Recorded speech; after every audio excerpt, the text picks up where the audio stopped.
Күн қайырлы болсын, аса құрметті қазағым, назарыңызда Жанбол Шекербекұлы рахматулла. Осыдан 3 жыл бұрын Назарбаев жерді сатып жібермекші деп алғашқылардан болып Конституциямыздың 26 бабында Қазақстан азаматын әрбір азаматқа өзгертпек, яғни енді жерімізді Қазақстан азаматы ғана емес, кез келген адам сатып алатындай етіп өзгертпек деген.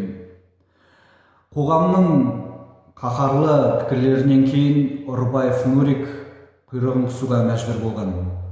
Хабардар шығарсыздар, үкіметтің қаулысымен тізбе құрастырылған.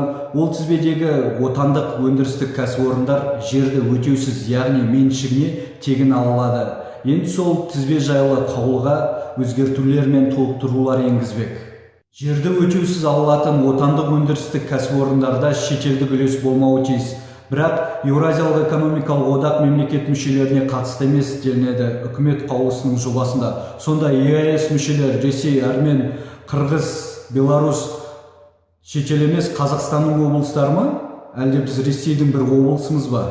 Назарбаев заңдарды өзгерту арқылы 16-17 жылдар жерді шетелдіктерге сатып жібергісі келсе, енді Тоқаевпен қосылып заңдарды, қаулыларды өзгертіп, жерімізді тіпті тегін беріп жібермек қой.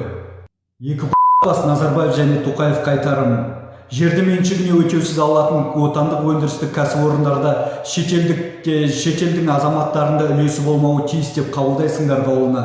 Бірақ Еуразиялық экономикалық одақ деп анау-мынау деп қуып кетудің қажеті жоқ. Қазақстан толықтай жерінің үстіндегісі мен астындағысы қоса қазақтікі. Халқым, олардың ұсынып отырғаны қаулының жобасы, әлі заңды күші жоқ. Осы айдың 21-і, яғни сәуірдің 21-іне дейін қоғамдық талқыға ашық.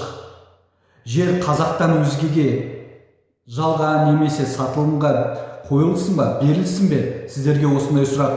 Және де карантин кезінде бәрі үйлерінде отырған кезде ұлттық маңызы бар сұрақтар, мәселелер ұсынылмақ түгілі ойларына да келмесін деймін. Қосыласыздар ма? Пікірлеріңіз қандай? Құрметпен, Жанбол Шекербекұлы рахматулла. Жерді қатты таратқыларың келіп бара жатса, кезекте тұрған қазағыма таратыңдар тез-тез.